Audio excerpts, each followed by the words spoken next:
bienvenue à tous et merci de rester fidèles à Gabon 24. Ce numéro de votre émission Instant Santé a pour thème l'hygiène bucco-dentaire. Vous le savez, c'est un ensemble de pratiques permettant de mieux prendre en compte, mieux prendre en charge et arrive la bouche et tout ce qui s'y trouve. Aujourd'hui, nous découvrirons ensemble quelles sont les pratiques à mettre en avant pour maintenir cette partie du corps en bonne santé. Instant Santé d'aujourd'hui reçoit le docteur Galon Mezuinzue. Il est chirurgien dentiste. Docteur, bienvenue parmi nous. Merci Sabrina. Je tiens à remercier Gabon 24 pour l'opportunité que vous nous donnez de parler de l'hygiène bucco-dentaire. Et donc, nous croyons qu'à travers cet exposé, nous allons édifier certaines personnes et nos téléspectateurs. Merci. Docteur, vous l'avez dit, nous sommes là pour édifier nos téléspectateurs. Pourquoi doit-on accorder une importance à l'hygiène de la bouche en général et à celle des dents en particulier? Vous savez, Sabrina, que la bouche est le premier segment du tube digestif. Tout rentre par la bouche avant d'arriver dans le reste de l'organisme. Disons, lorsque nous mastiquons, nous mangeons, nous parlons. Et donc, la bouche est un élément qui est fondamental pour le corps humain. Et aussi, l'hygiène bucco-dentaire aujourd'hui joue un rôle très important dans les interactions que l'organisme peut avoir avec d'autres organes. C'est-à-dire que la cavité buccale peut avoir des maladies qui peuvent interférer sur d'autres organes du corps. Et donc, il est important que l'hygiène buccale soit minutieuse et stricte. Docteur, sur le marché, il existe une multitude de brosses à dents. Il y a d'un côté des brosses à dents manuelles, de l'autre côté des brosses électriques. Dites-nous, quel est le type de brosse recommandé? Bon, aujourd'hui, nous avons deux grands types de brosses, effectivement. Nous avons les brosses manuelles et les brosses à dents électriques. Et dans les brosses à dents manuelles, nous avons notamment les brosses souples, médium et dures. Donc, nous avons trois catégories en termes de brosses à dents manuelles. Et aujourd'hui, nous conseillons, les dentistes conseillent généralement nos populations d'utiliser les brosses à dents médium, c'est-à-dire qu'ils ne sont pas ni trop durs ni trop souples. Maintenant, pour les brosses à dents électriques, nous les recommandons également, mais c'est surtout pour des patients handicapés et certains qui ne peuvent pas se brosser convenablement. Donc, d'eux-mêmes, nous pouvons utiliser les brosses à dents électriques qui ont des mouvements qui permettent effectivement d'assurer un brossage efficace. Après combien de temps, docteur, doit-on changer sa brosse à dents? La brosse à dents a une durée de vie, d'accord. La brosse à dents n'est pas éternelle, comme je le dis souvent à certains de mes patients. Et elle a une durée de vie de 3 mois, maxi 4 mois. Donc, une brosse à dents qui fait au-delà de 3 ou 4 mois, elle arrive à ne plus bien nettoyer les surfaces dentaires et de ne plus assurer correctement l'hygiène bucco-dentaire. Il y a, docteur, des fils dentaires souvent utilisés en complément du brossage. Dites-nous-en un peu plus là-dessus. Les fils jouent-ils le même rôle que la brosse? Les fils dentaires sont effectivement utilisés en complément des brosses à dents parce que ces derniers nettoient un peu plus en profondeur parce qu'il y a des endroits où la brosse à dents ne peut pas accéder, notamment au niveau des espaces interdentaires. Nous constatons généralement que ces endroits-là, la brosse à dents a du mal à y accéder. Donc, nous pouvons utiliser les fils dentaires pour dégager ces espaces interdentaires en lieu et place des cure-dents que nous ne conseillons pas trop. Et donc, les fils dentaires joueront un rôle supplémentaire dans la meilleure hygiène bucco-dentaire, donc en complément au brossage. Les fils dentaires jouent un rôle complémentaire et ne peuvent en aucun cas remplacer une brosse à dents, c'est ça? Oui, effectivement, les fils dentaires ne peuvent pas remplacer la brosse à dents. C'est plus, disons que les fils dentaires viennent compléter en fait le nettoyage des dents. Voilà. Docteur, on passe à présent à la question du téléspectateur. Écoutons-la ensemble. Docteur, j'ai 2 questions à vous poser. Premièrement, combien de minutes doit durer un bon brossage des dents? Deuxièmement, combien de fois par jour doit-on se brosser? Vous avez écouté avec moi, docteur, la question de la téléspectatrice. Que répondez-vous? Alors, il faut dire que le temps de brossage, ce que nous conseillons à nos patients, c'est de faire un brossage qui dure au minimum 3 minutes. 3 minutes, le temps de brossage. Et Et en ce qui concerne le nombre de brossages par jour, nous conseillons au minimum 2 brossages, hein, généralement après les repas, et nous devons privilégier le brossage le soir au coucher, parce que c'est le brossage le plus important. Donc, nous allons dire 2 brossages dans la journée, après les repas, et surtout le soir avant de se coucher. Voilà. Et lorsqu'on ne respecte pas ces 3 minutes, qu'est-ce qui arrive? Est-ce à dire que le brossage est mal fait? Les 3 minutes nous permettent justement de nettoyer efficacement toutes les dents déjà, parce que ce que nous voyons, c'est que en 3 minutes, nous estimons que nous avons pu parcourir toutes les mâchoires, toutes les surfaces dentaires, nettoyer la langue, ainsi de suite. Donc, à notre avis, 3 minutes, c'est le minimum. Sinon, nous pouvons aller au-delà si nous utilisons des compléments comme des fils dentaires, ainsi de suite. Mais ce minimum, 3 minutes. Voilà. Docteur, avec vous, nous voulons comprendre quelle est la bonne technique de brossage de dents. Vous avez avec vous un macro modèle. Peut-être faire une démonstration pour davantage édifier les téléspectateurs qui nous regardent? Oui, bien sûr. Sabrina, il faut savoir que le brossage, déjà, nous tenons à remarquer que, contrairement à ce que beaucoup pensent, pour qu'il y ait un bon brossage, il faudrait d'abord que nous ayons une brosse à dents qui a au maximum 3 mois, donc, parce qu'au-delà, la brosse à dents n'est plus efficace, et avoir une pâte dentifrice fluorée, parce que bon, aujourd'hui, dans le marché, on nous propose autre chose. Aujourd'hui, on nous propose autre chose, mais nous recommandons les brosses à dents, les pâtes dentifrice fluorées qui contiennent du fluorure. Et donc, pour la démonstration du brossage, nous allons dire que, alors, aujourd'hui, la majorité des populations, quand on leur demande comment vous brossez, ils vont nous dire, on se brosse les dents serrées comme ça, hein, vous voyez, comme ça, mais ce n'est pas ce qui est recommandé. Qu'est-ce qui est recommandé, docteur? Le meilleur brossage, Sabrina, c'est de prendre la mâchoire supérieure, en tout cas, de commencer par l'une des mâchoires et de passer à une autre, tout en ouvrant la bouche. Hein. Ce n'est pas dents serrées, ce n'est pas comme ça. Le meilleur brossage, ce n'est pas comme ça, non. C'est en ouvrant la bouche. Nous commençons par exemple, les dents du haut. Et sur ces dents-là, nous allons faire un mouvement. Hein, la brosse à dents doit faire un mouvement de la gencive vers la couronne dentaire tout en respectant un trajet.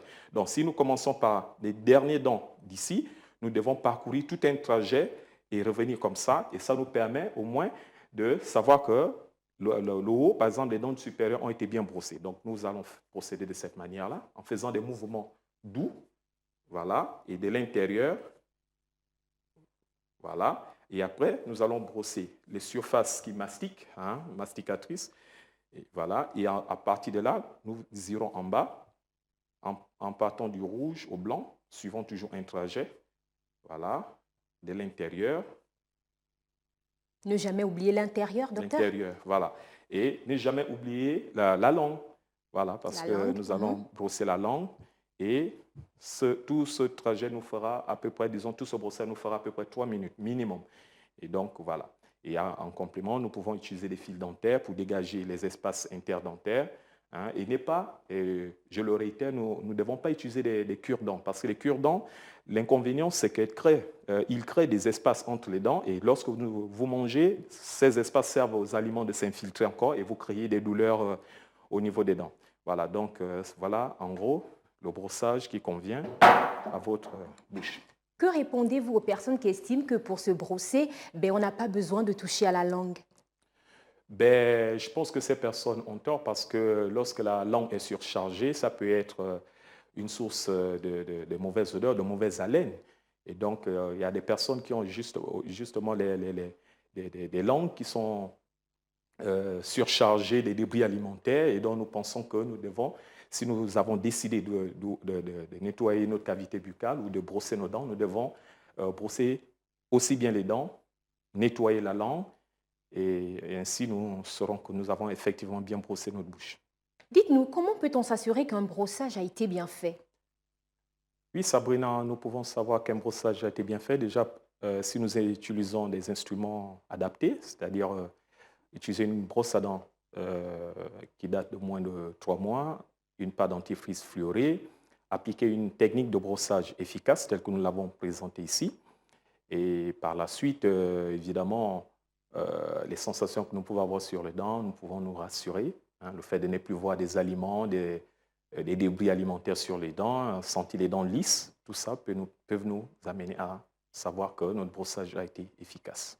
Et lorsqu'on ne fait pas un bon brossage au quotidien, un bon brossage des dents, à quoi s'expose-t-on?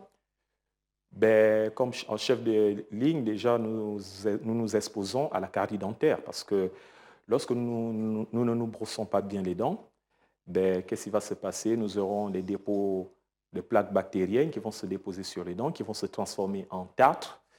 Et ce tartre-là, avec bien sûr des acides, euh, des acides qui se formeront dans la cavité buccale, ben, on aura les formations des caries dentaires. Alors, des caries dentaires et par la suite d'autres pathologies, évidemment, qui peuvent se découler de la mauvaise hygiène bucco-dentaire, telles que les tumeurs, notamment des cancers et autres. Donc, l'hygiène bucco-dentaire est très importante. Et nous avons également dit que la bouche n'est pas isolée du reste du corps. Il y a des pathologies générales, les maladies générales, telles que le diabète, des personnes qui ont des cardiopathes, c'est-à-dire des personnes qui ont des problèmes cardiaques qui peuvent interférer avec des microbes qui se trouvent dans la bouche. Donc, lorsque la bouche disons, présente une mauvaise hygiène, ça peut également interférer sur des maladies chroniques et de perturber et de déstabiliser les patients, tels que les diabètes et autres. Y a-t-il des personnes d'un âge bien précis qui peuvent les choper, ces caries? Ben, Sabrina, dès lors que nous avons dans la bouche les dents, hein, souvent je vois certains patients qui me disent, mais mon enfant encore, il est tout petit, mais il a les dents. Alors, dès lors que les dents apparaissent en bouche, ces derniers sont susceptibles de développer des caries dentaires. Et donc, dès lors que nous avons les premières dents de lait jusqu'à la vieillesse, les personnes de troisième âge, toutes ces tranches d'âge peuvent avoir la carie dentaire. Mais nous devons tout de même noter que la tranche d'âge la plus touchée aujourd'hui est d'à peu près de 25 ou 20 à 45 ans. Voilà, c'est cette tranche-là qui est plus touchée par la carie dentaire. Pourquoi cette tranche d'âge, j'y arrive? Ben, certainement parce que c'est au cours de cette tranche d'âge, nous avons déjà toutes les dents positionnées et c'est la tranche d'âge certainement qui est plus, où certainement des personnes sont en activité et donc beaucoup négligent l'hygiène bucco-dentaire. Ils trouvent que, bon, voilà, ça ne sert à rien d'aller chez le dentiste, ainsi de suite. Mais bon, mais nous avons constaté dans nos statistiques que c'est cette tranche d'âge-là qui est la plus touchée. Comment se débarrasser de ces caries et de la tartre qui se forme au niveau des dents? Ben déjà, nous recommandons absolument aux patients bon, disons que nous allons toujours privilégier la prévention. Il faut dire que toute personne soucieuse de sa santé bucco-dentaire doit aller chez le dentiste au moins une fois dans l'année. Et dès lors que nous ressentons des douleurs ou des sensibilités au niveau des dents, nous devons aller chez le dentiste. Et non aller chez le pharmacien ou bien aller chez l'onganga, nous devons aller chez le chirurgien dentiste. C'est le praticien habilité à traiter tous les problèmes bucco-dentaires que nous pouvons présenter. Vous parlez d'aller vers le chirurgien dentiste. On y va seulement lorsqu'on est malade, docteur? Non, non, bien sûr que non. Il y a des visites, des contrôles de routine. Les contrôles de routine, c'est ce que je disais tantôt, que la prévention nous éviterait d'avoir des caries dentaires, d'avoir d'autres pathologies telles que les tumeurs et autres qui existent bel et bien. Et donc, nous devons avoir dans nos habitudes de vie, au même titre que faire des bilans de santé, nous devons faire également des bilans dentaires en allant chez le dentiste. Combien de fois dans le mois, docteur? Ben, nous pouvons aller chez le dentiste une fois dans l'année. Une fois dans l'année, c'est tout à fait suffisant. Ça permet d'intercepter certains problèmes. Si nous avons une carie en évolution, le chirurgien dentiste sera à même de traiter. Ou s'il y a du tartre, ben, nous allons faire un détartrage sans pour autant que ces pathologies aient un gros impact sur notre santé. La mauvaise haleine est-elle toujours liée à un problème au niveau de la bouche? Ben, la mauvaise haleine n'est pas toujours liée à un problème bucco-dentaire. Nous avons d'autres, ça peut avoir d'autres sources. En un mot, disons, au niveau digestif, déjà, il faut dire que la mauvaise haleine peut avoir une source digestive pour les personnes qui présentent des remontées gastriques, qui ont des problèmes d'estomac. Il y a également des personnes qui ça peut avoir une source ORL, c'est-à-dire otorhinolaryngologie, c'est-à-dire des sinusites. maxillaires peuvent également entraîner une mauvaise haleine. Mais évidemment, la cavité buccale qui peut être la première source. Et dans ce cas, nous allons procéder par élimination en éliminant évidemment tous les problèmes bucco-dentaires, dont les caries, le tartre, et ainsi de suite, avant d'explorer d'autres voies telles que les problèmes gastriques ou des problèmes ORL. Une élimination qui peut seulement avoir lieu du côté des structures hospitalières? Bien sûr, évidemment. Aujourd'hui, nous avons des CHU il faut dire que nos patients doivent avoir une prise en charge pluridisciplinaire, c'est-à-dire que dans ce genre de situation, dès qu'on limite des problèmes bucco-dentaires et que la mauvaise haleine persiste, alors nous allons adresser, le meilleur médecin, c'est aussi celui qui sait adresser le malade vers son confrère gastrologue ou bien chez l'ORL. Voilà, ils seront à même d'éliminer ce problème. Sur le marché, on voit également des bains de bouche. Peuvent-ils remplacer les dentifrices?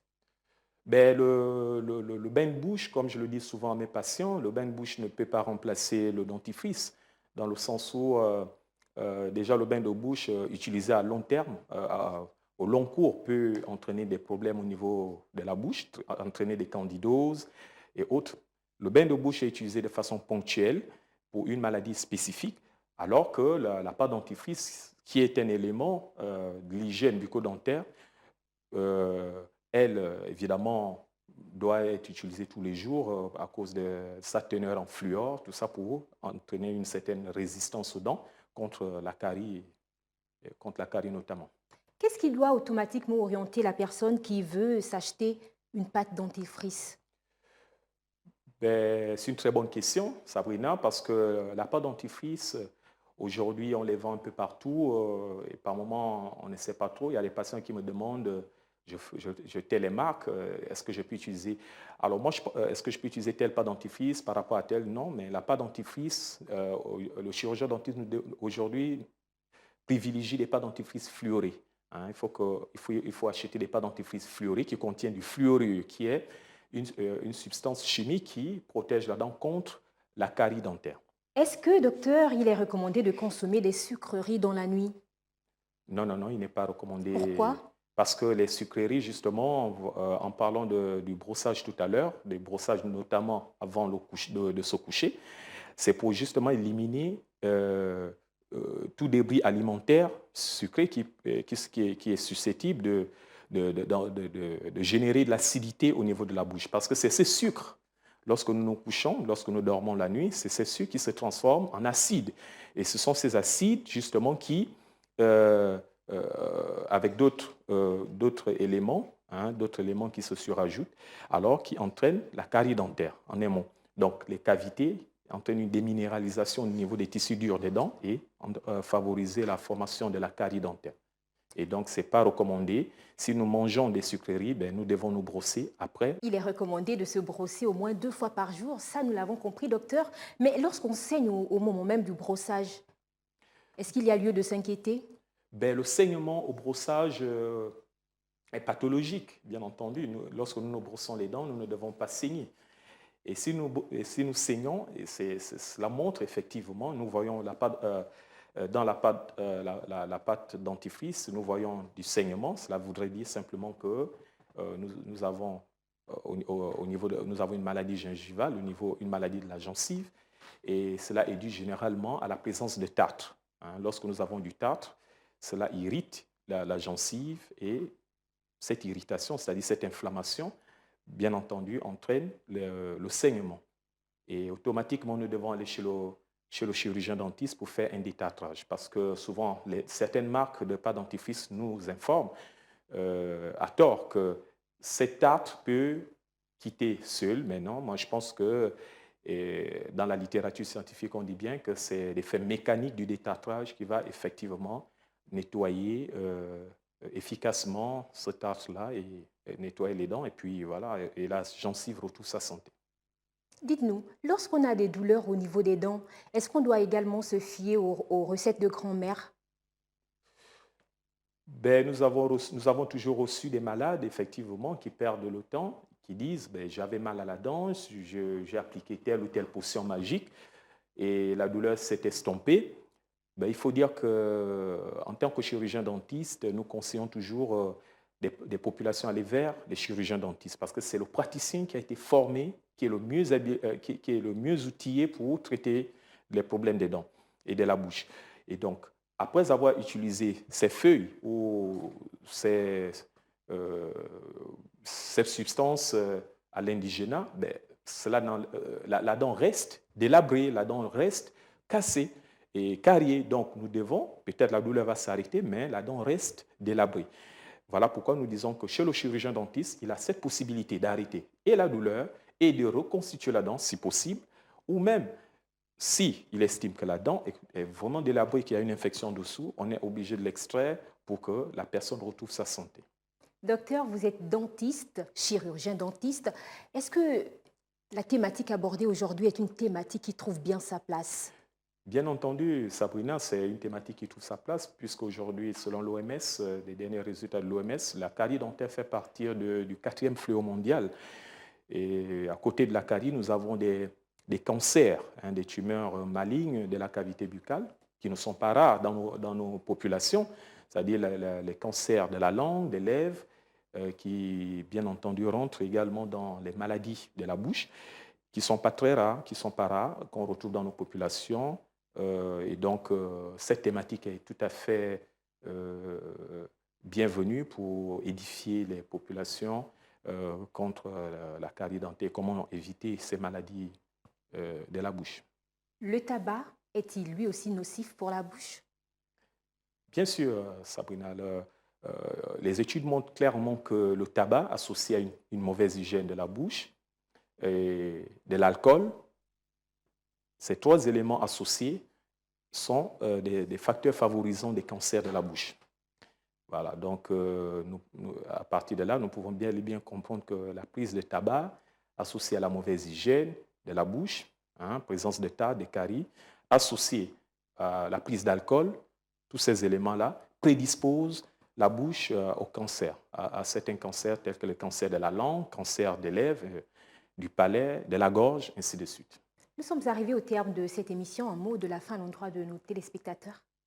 Ben, ce que je peux dire pour la fin de cette émission, je pourrais dire que la cavité et la bouche et les dents sont des organes très importants pour l'évolution aussi bien des enfants et même ça nous permet, la restauration de ces organes nous permet de bien mastiquer, de bien parler, ont un rôle esthétique et autres. Et donc, l'hygiène de la bouche et donc des dents est très importante dans le sens où ça nous permet également, c'est le reflet de la santé de notre organisme. Et donc, nous encourageons des populations à aller vers les chirurgiens dentistes, de privilégier la prévention, parce que nous connaissons la morbidité, nous connaissons la douleur qui est derrière toutes ces pathologies-là. Et surtout que c'est des pathologies qui coûtent relativement cher dans leur prise en charge. Donc, nous encourageons des populations à aller vers les chirurgiens dentistes et non vers les ngangas, vers des pharmaciens et autres. Voilà. Voilà qui est dit. Merci, docteur Galon-Mezuzué, d'être passé sur ce plateau d'Instant Santé. Merci à vous également, chers téléspectateurs, de nous avoir regardés. Sachez-le, le brossage des dents n'est pas une option, mais une nécessité. N'oubliez pas que l'actualité se poursuit sur Gabon 24 à travers nos différentes plateformes sociales et également sur notre site internet www.gabon24.ga. Au revoir, prenez soin de vous et de vos proches car la santé n'a pas de prix. Merci.